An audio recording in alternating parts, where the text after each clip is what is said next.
Good morning, everybody. Good morning. Thank you for braving the elements. I'm from Vancouver, Canada, and I really want to thank everybody for making me feel like I'm at home with all this liquid sunshine, because that's what we get in Vancouver, probably 65% of our year. So thank you so much. I am on this stage as a result of an event that happened to me on June 25th, 1996. Prior to that, I was as left-brained and as far away from this moment, this position, as one could be. I was a banker. I was a financial analyst. I helped manage people's affairs, financial affairs. And I was semi-retired at the time when the event happened to me that I'm going to talk to you about. I had moved out of the city, built my own log house, put in my own power system, and one day I was using a chainsaw to buck some firewood, and the chainsaw in a absolute millisecond, a split second, kicked back on me and went through my throat. And some of you can maybe see a little bit of the scar that was there. And as a result of that event, I died. I had a near-death experience. When the chainsaw kicked back and went through my throat, I had a sweatshirt on, and I let go of the chainsaw, but it stuck on the sweatshirt that I was wearing. It was still on. It wasn't rotating because it didn't touch anything. And I had a very old chainsaw that 19 times out of 20, when the red kill switch would have been pushed, it wouldn't have turned off.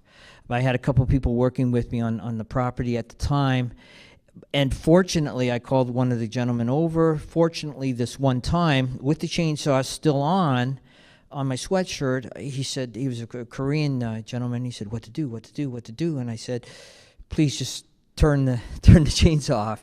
Fortunately, this one time, that kill switch worked and the chainsaw was turned off. But at that split second, at that moment, when the chainsaw had gone through my throat, was hung up on my white sweatshirt, still on, I intuitively heard a voice from the inside that said to me, everything's going to be okay.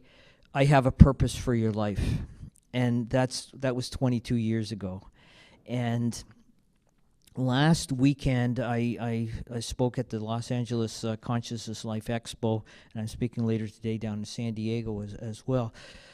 That was really our coming out party, or my coming out party, for this message that I received during my near-death experience.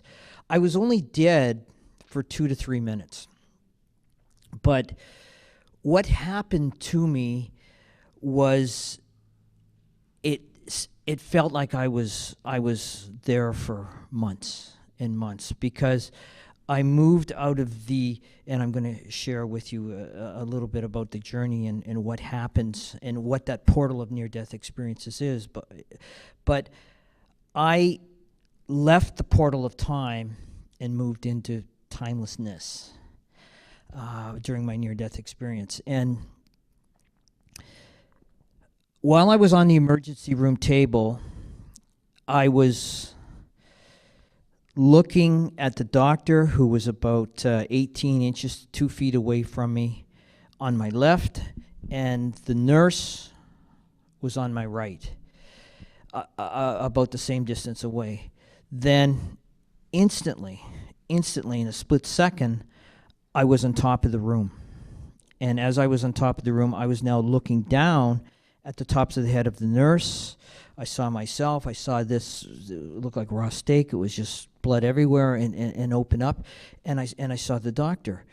And I instantly, at that moment, I was just no longer in the emergency room. I was in a I call it the void of darkness. And I remember as I was looking up, I saw. Ever seen the first star that comes out at night on a clear night? It kind of like starts to resonate, or you start to see it before it's dark. Well, that's what it was for me. That this small twinkling star just appeared, and I just watched it. I just watched it, and as I was moving through the void of time, it just kept on getting brighter. It kept on getting bigger and bigger and bigger, till all of a sudden it became an all-encompassing white light, and I went through that white light. And when I was through that white light, I knew I was home. I just knew that what I felt and what I experienced was what the essence of every spirit and every life force, which we all have, is. I was home. It was an absolute unconditional love that I felt. And where I landed on top of a mountain. And in that mountain, it was clear, it was sunny, and I just knew that I was home. And I didn't have a body. I was just my spirit. I was just my spirit. I was just my life force that had left my body in time for that 2 to 3 minutes, and I was in the afterlife of timelessness. And I remember very shortly after that, I felt just someone touch where my elbow would be on this left arm, although I didn't have a body. And it just led me to the side of the mountain and down the mountain across a field, a meadow. And I wasn't walking. I was just floating. I was just moving. And as I was walking across, as I was moving across that area, I saw a structure that looked like a building. It was round, and I moved towards that. And as I moved towards it, there was a gate on the outside. And as I got closer, the entrance doors of the gate just opened, just automatically opened. It moved backwards. And as I moved past that gate, I moved towards the structure. And as I got close to the structure, those doors opened as well. And I went inside of that structure. And while I was inside that structure, there was no life. I never saw, at this point, I never saw anything. I never saw any life. But I was impressed to move towards a stairwell that was to the right. And as I moved towards that stairwell, I went up them, and there was a hallway on top. There were 3 rooms. The first room was a room on the right. There was a room on the left, and there was another second room on the right. The first room on the right looked like an oval library, but it was a very unique library in that there was no books in the library. It was kind of like CD sleeves that were moving in and out. I saw them and heard them moving in and out, and I'll tell you what they were in a moment. Then a little further down, there was a room on the left, and in that room on the left, there were 4 individuals, 4 entities. They were meditating, praying. They were in a lotus position. They had covers over their head. One was sitting at 12 o'clock, 3 o'clock, 6 o'clock, and 9 o'clock. Never looked up. I just moved past them. And I went into the next room that was on the right-hand side. It was all dark. I didn't see the door close behind me, but I sensed that it did close behind me. And that's when the essence of my near-death experience happened from that room. What I felt was a warmth just come into the room, just envelop the room, and deepened the experience, moving me into a greater feel of being one with where I was. And 6 individual lights literally appeared. They were violet in color. The first one came on at 1 o'clock, at 3 o'clock, at 5 o'clock, at 7 o'clock, 9 o'clock, and 11 o'clock. And out of those lights, little lightning flashes just started to ripple out and connect itself with each other. And what I had come to face and in my near-death experience, I later learned was the universal mind, was universal consciousness. And it was energy. It was an energy. And when that energetic form had created itself, in one of my previous books, I call them zings, where everything was telepathic, but it was like a lightning bolt. Violet lightning bolt was just right here. It would hit me right here. And when it hit me right there, I knew exactly what it was that it was saying to me. And that's how I communicated back to it as well. And it told me to come and to follow it. And where it took me into, it was like my high school chemistry homeroom classroom was where it took me to. And where this was, and I'll go into the detail of it in just a moment, but where it was it took me to the events that happened before time began. What the universal mind revealed to me was its perspective as to why life is.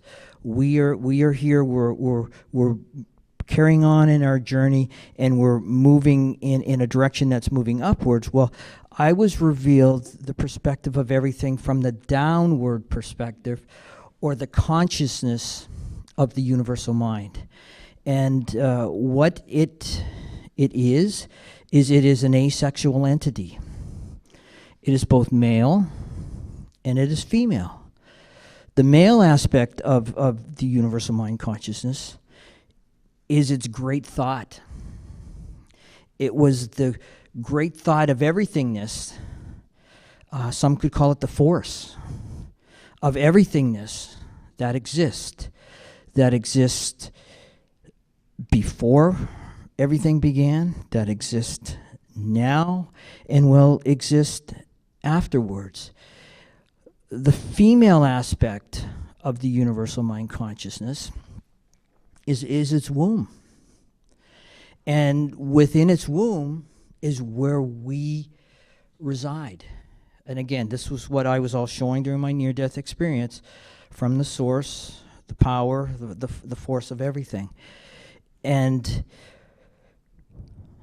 time, as we know it, is just one small aspect of the timelessness totality of everything. And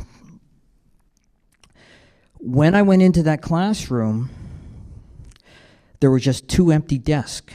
And I was following that energy, that 6 dots and the lightning connection between the 6 dots that was forming a hexagon.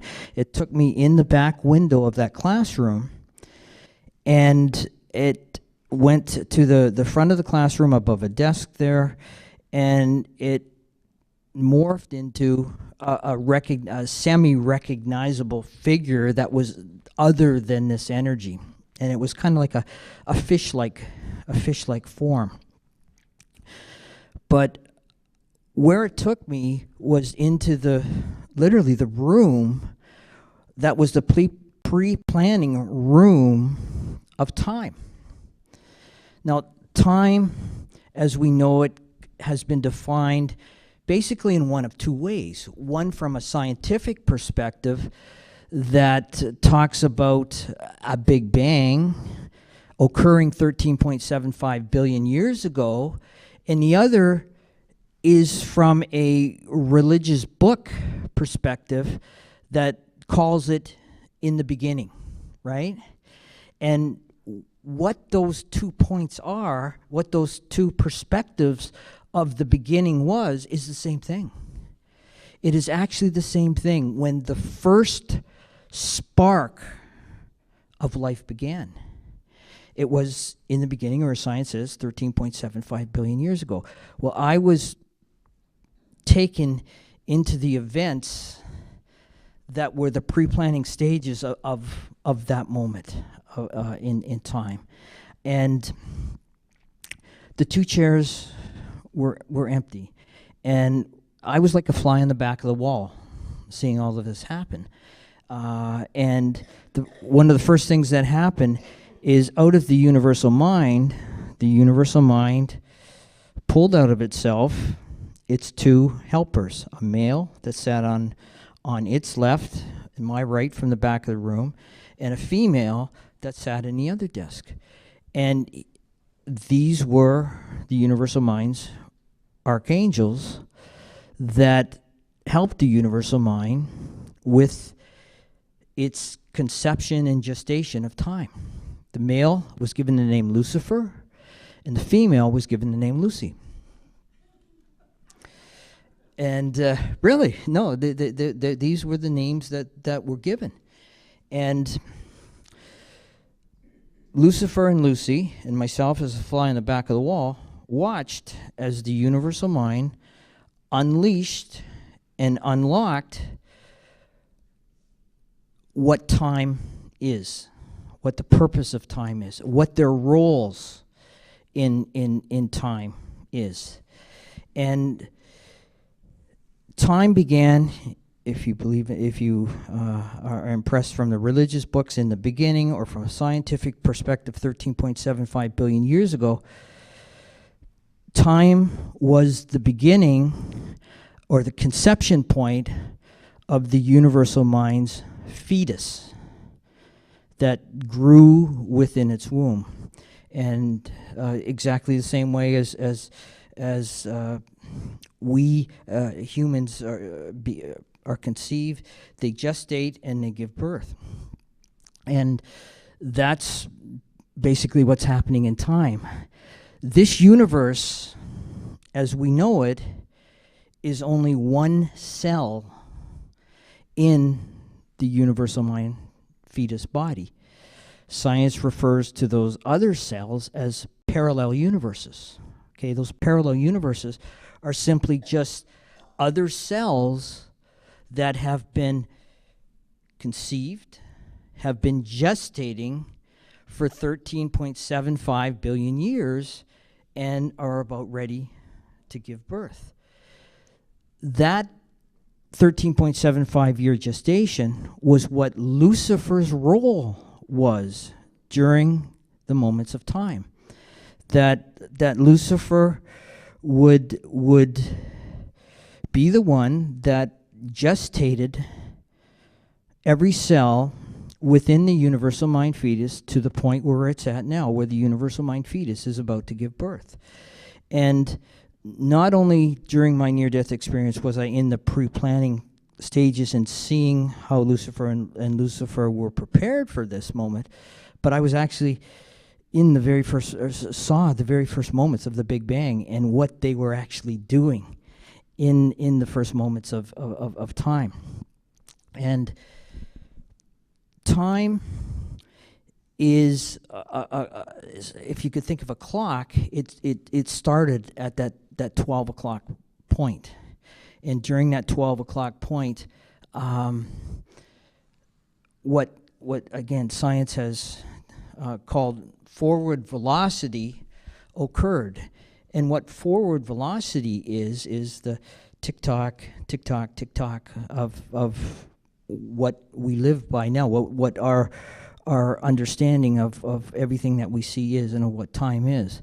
But at the same time as Lucifer and Lucy were completing the fetus, not only the physical body, of which our cell is only one of hundreds of trillions of cells that make up the totality of the universal mind fetus, but it was also creating the personality and identity of that fetus as well, and I'll get into that in a moment. But what the universal mind was also doing while it was in its great thought, remember, this time is just one small moment in the totality of what timelessness is. And in time, the universal mind also was creating a velocity that moved from the 12 o'clock point on the clock down to the 6 o'clock point on the clock. The forward velocity moved everything as we know it from 12 o'clock to 6 o'clock, and where we are at now is at 6 o'clock moment of time, and I'll get into that in a moment. But what the 12 to 6 o'clock time of consciousness was a reverse velocity, and I'm sorry if I'm getting a little too technical on any of you here, but it's kind of important that I get this point out. But the reverse velocity element of consciousness, and I'm going to simplify what reverse velocity is. Reverse velocity is this: is let's say in my hand here I had a wine glass, and it was full of wine, and I dropped it. We all know that when I drop that wine glass, it's going to shatter and the wine will spill, correct? What reverse velocity is, and again, this is all proven by science, what reverse velocity is and does is it takes that spilt wine in that broken wine glass and makes it all whole. And from a timelessness, universal consciousness perspective, that is how the universal mind fetus has been conceived and gestated. And right now, we are moving into the point in time where the forward velocity is now meeting reverse velocity. And I know this is a group that's keenly interested in life after life, because right now, with the meeting of forward velocity and reverse velocity, it's a very, very unique time.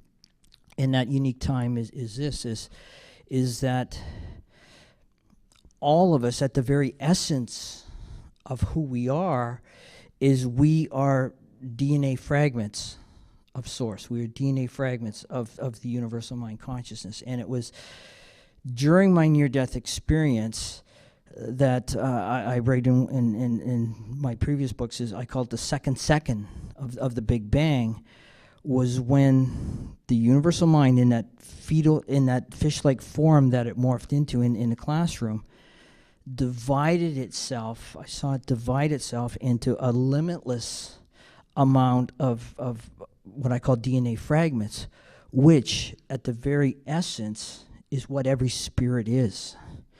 In other words, at the very essence of who we all are, our spirits are Source. Our spirits are the infinite. Our spirits, whatever name you want to call it, God or whatever, that's who we all are at the very essence. And this energy, this life force, has never died. It never will die. Okay, in other words, our spirits are fragments of Source. We are Source at that very essence. And every time a spirit moves from the afterlife, we are at a point now in time where forward velocity is meeting reverse velocity. And what I saw during my near-death experiences, during the second of the Big Bang, which I was as clear as I see you, this is what I was observing. I was observing that initial spark of energy that the universal mind, from its timelessness consciousness, its great thought of everything, moved into time, into its female aspect, into its womb. And what it did was it morphed. It just transfigured itself from its whole, that fish-like form, into billions of individual fragments that I call in my books DNA fragments of Source. And those DNA fragments of Source is exactly who we all are, at the very essence of who we are. At the very essence of who we all are, we are that spirit of Source. We are all connected. We are all one. because we are all God. And science, again, I talk a lot about science, and excuse me if for doing that, but science has proven that energy, which is who we are at the very essence, never dies. Okay?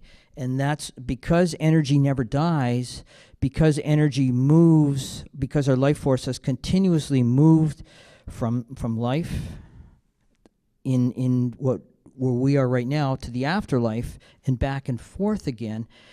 It's an energy that never dies, because at the very essence we are all source. But every time a spirit leaves the afterlife and comes into the life within the womb, it brings a life force with it. It brings a life experience with it. That's a better term, not life force, but life experience. And that life experience is what has been the term that's been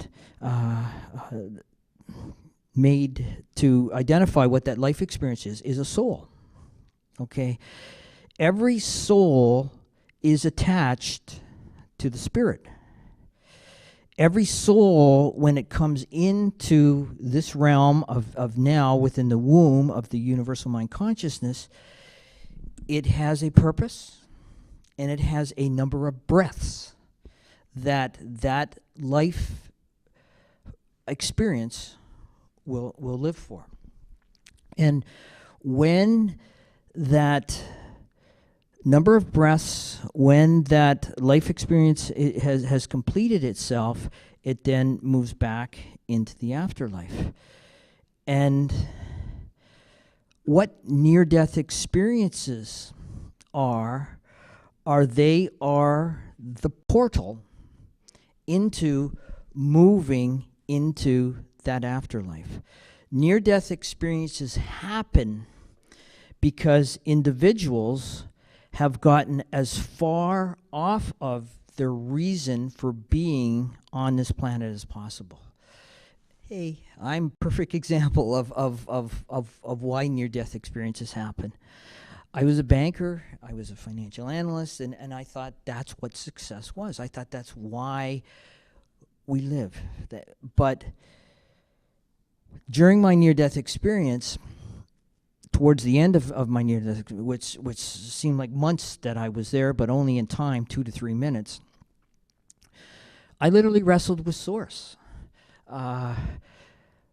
Source said to me at the end of its revealing of everything to me, and I'm just glazing on the top of it right now because of our time restraints, but it said to me, it's now, you have to go back.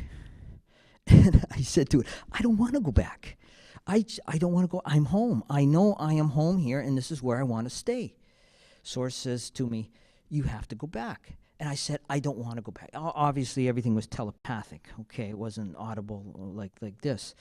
And then Source said to me, you must go back and tell all who I am.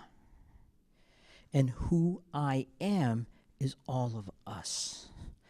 And the moment in time that we are at now, where the forward velocities from 12 o'clock to 6 and the reverse velocities from 12 o'clock to 6 in the other direction, okay, going counterclockwise, are meeting. Okay, and as they meet, we as individuals have the opportunity to make a choice as to what we want to do. And again, as I mentioned early on, last weekend in Los Angeles was our coming out party. This was the first time that this message had been revealed publicly, although it's been in a number of my books, and a number of people have contacted me regarding the work that we do. For the first time last week, we came out with this message, and you people are getting it 1 week after that time. I'm going to say things that are you may not have heard before, and that is this, is that we have the choice right now to either stay in the consciousness that we live in the beta frequency consciousness of mind consciousness, or move into the other consciousness that we have. And was anybody even aware that we have two consciousnesses? That we have, everyone is aware of our mind consciousness, right? But we also have a heart consciousness as well. And when we follow that heart consciousness, it never leads us wrong. It never leads us wrong. That our heart consciousness are elements such as inspiration. Our heart consciousness is elements such as intuition. Our heart consciousness is elements such as imagination. Our heart consciousness is elements such as hope. Our heart consciousness is elements such as love. Okay, love does not come from, my wife is with me today, and I did not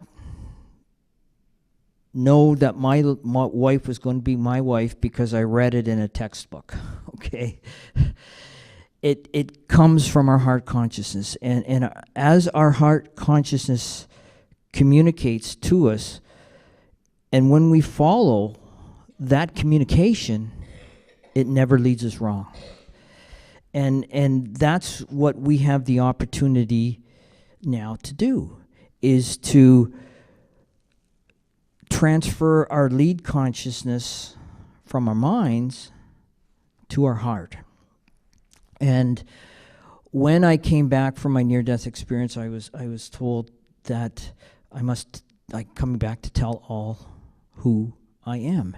And who I am is all of us from a spirit perspective, because we are that energy.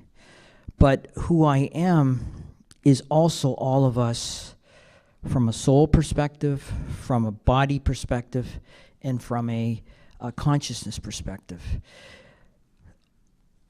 We have the opportunity to choose to move into being universal consciousness in its totality.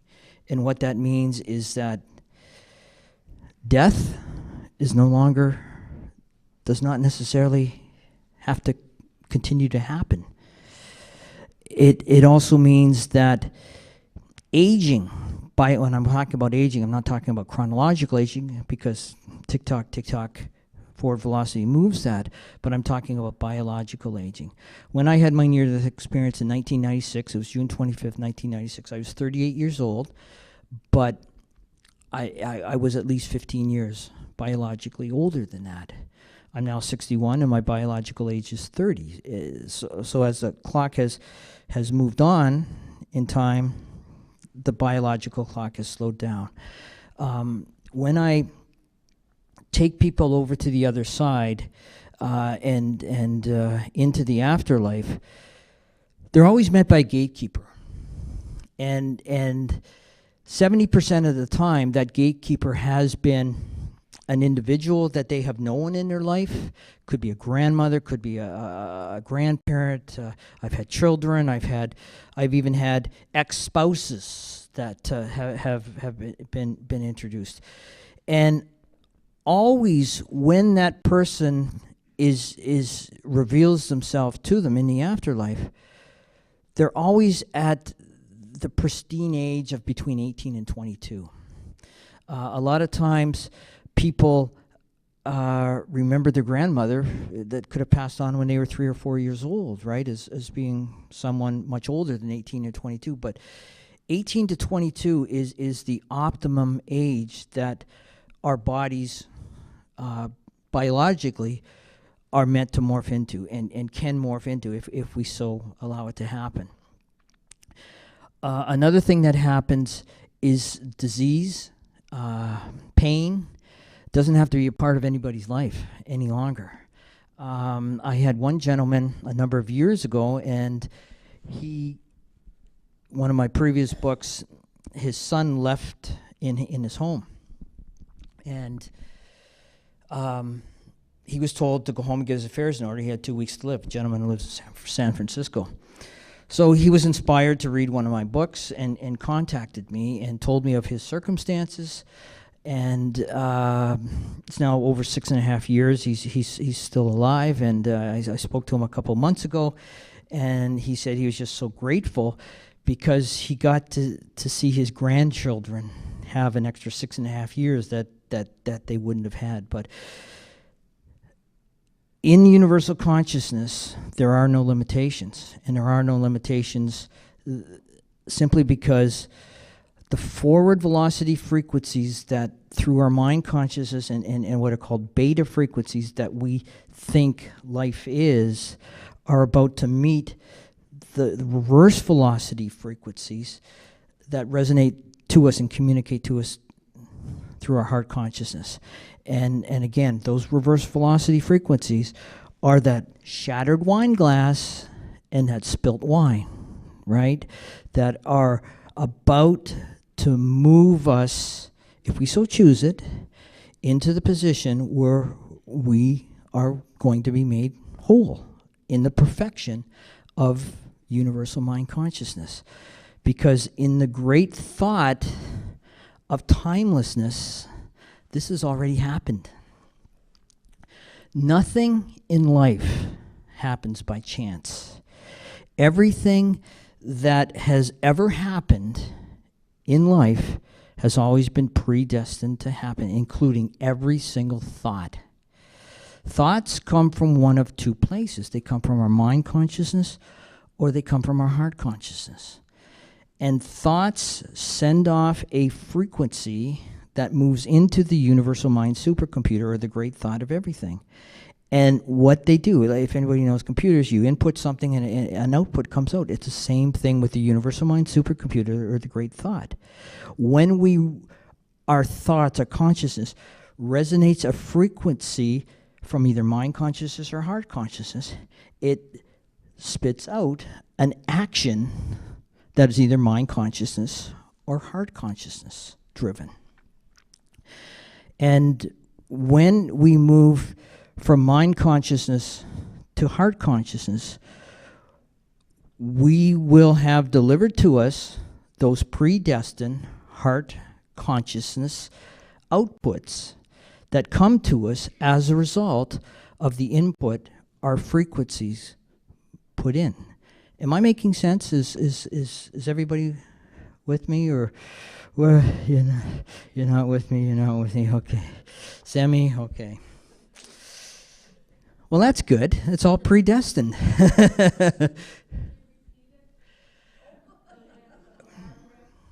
What would you like me to specifically repeat?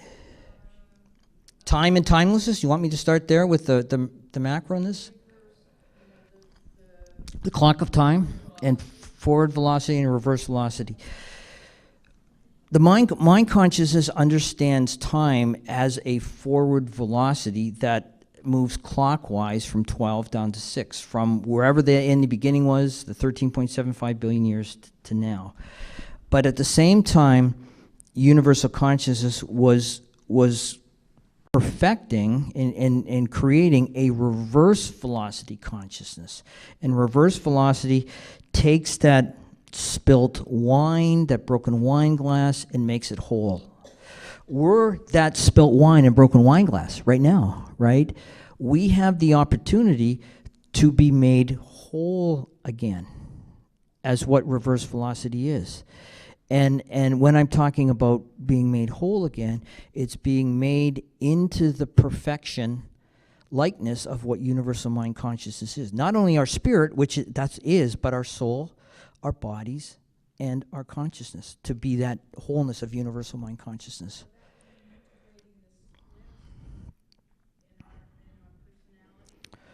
That would remain going in. That would mean going inside of yourself and listening to that communication that comes from within, because all of that truth lies within us all. All of that truth lies within us all. And we no longer have the option of needing to go through life as we know it, of aging, disease, and death, okay? That there are two types of souls on the planet at this particular time. There are non-final life experience souls, and there are final life experience souls. A non-final life experience souls would listen to what I'm saying and think it's absolute gobbledygook. Because when I'm speaking to you, I'm not speaking to your mind. I'm speaking to your spirit. I'm speaking in the language at a frequency perspective that our spirits know as what truth is. And so the easy answer is to go inside and listen to those frequencies, because that's where the truth is. From a mind consciousness perspective, where we are at now is we have been kind of led down, and I'm talking about mankind, have been led down a garden path. Remember I talked about Lucifer earlier on in seeing that? For 13.72 billion years, Lucifer did absolutely everything the universal mind wanted the male archangel to do. Lucy's role actually didn't start until approximately 3.2 million years ago. So for the 13.72 billion years, while Lucifer was creating and gestating the universal mind fetus, of which our cell is only one of hundreds of trillions of cells, while it was moving it from that conception stage to the womb being ready to expand and give birth, that's what Lucifer did. Okay, he created the physical body, but Lucy's reason for being made, as I saw in that classroom, was to create the personality and identity of the soon-to-be birth universal mind fetus. Lucifer's role was to create the fetus, but Lucy's role was to create the personality and identity. And who we are as individuals, we are our body, but we are also a personality and identity. If we were all just a body, we just all be robots like running into a wall, right? But we were also a personality and identity. That was Lucy's role. Lucy was given the spirits of the universal mind in the second of the Big Bang, and she held them for 13.72 billion years as Lucifer created the gestation of the planet. Spirits are meant to create the personality and identity of the soon-to-be birth universal mind fetus. And the universal mind and its great thought is nothing but unconditional love. Absolute unconditional love, who at the very essence is who we all are. Again, during my near-death experience, I actually saw the deception happen in the garden 6,000 years ago, where Lucifer literally deceived the first two consciousness human beings. That some know it as the story of Eden. And at that moment, what I saw happen was Lucifer added a chip into the left temples of the first two consciousness human beings. And that chip is what we know today as ego. Ego is an acronym that edges our greatness out by edging God out. Okay. Lucifer was not satisfied with being number two. Lucifer wanted to be number one.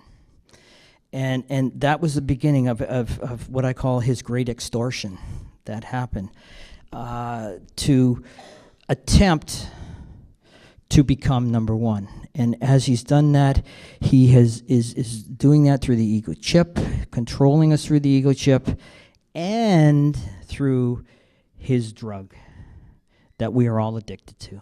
Every single one of us in this room is addicted to that drug, and that drug is money that we need for survival. That is his game. If Lucifer can continue on for just another few years with his game, he would be able to become, or he believes that he would be able to become the personality and identity of the soon-to-be birth universal mind fetus. And that's the macro picture as to why everything is happening right now. Now, I know that this is a life after life forum, and I want to address that a little bit. Near-death experiences happen to get us back on our purpose for life. all of us sitting here have a purpose and reason for being, okay? Near-death experiences happen to get us back on to that reason for being. Near-death experiences happen in one of three realms. Many near-death experiences, and I'll give you an example of one, happen where a person dies on an emergency room table. They go up to the top of the room, right, and they're able to look down and see everything that's happening to their life, as well as what's happening all around them. The second realm of where near-death experiences happen is what I call the void of time. And the void of time, for me, was when I left the emergency room and went into that void of darkness.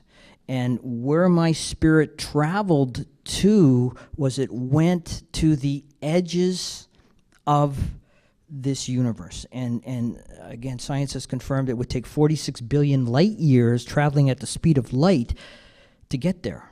That's where our spirits go. There are many near-death experiences that have happened where individuals have left the element of time and moved into that void of darkness. They're moved. Some of them have moved in a tunnel. Some of them are in a void of darkness, but they haven't reached the light, and they are encountered by some sort of angelic form that gives them a choice. Do you want to stay here, or do you want to go back? And those that have chosen to come back have come back. That's the second level of where near-death experiences happen. The third level of where near-death experiences happen is they go through the light. And I'm sure many of you have read, there's thousands of encounters out there of individuals who have had near-death experiences that have gone through the light. No two are ever the same. And the reason why no two are ever the same is because the experiences of near-deaths happen to a person so that it will impact them to change their life and do what it is that they're supposed to be doing. Now, my near-death experience took me one step further than that, and it took me into the classroom or the pre-planning stages of time. But near-death experiences happen to get us back on our purpose and reason for living. And I know there's only 5 minutes left, but all of us have a choice. All of us have a choice right now. You can do whatever you want, because in the great thought, the end has already happened. We can stay in mind consciousness. We can continue in this life of pain, of suffering, of limitations, where we age and ultimately physically die, or not. And the choice is really simple. It's your choice. Whatever you want to do, you can choose to go inside of yourself, be one with your heart consciousness, which is how the universal mind communicates with us. It's as simple as, instead of listening to the AM news station of mind consciousness, you're going to listen to your pre-programmed FM channel. And that's the shift that happens. And that channel is your element and everybody's element of unconditional love. Again, it's your choice, whatever you'd like to do. And I hope that has brought a little bit more clarity to you as to what it is and what's going on and what choices you have. Does anyone have any questions? Yes.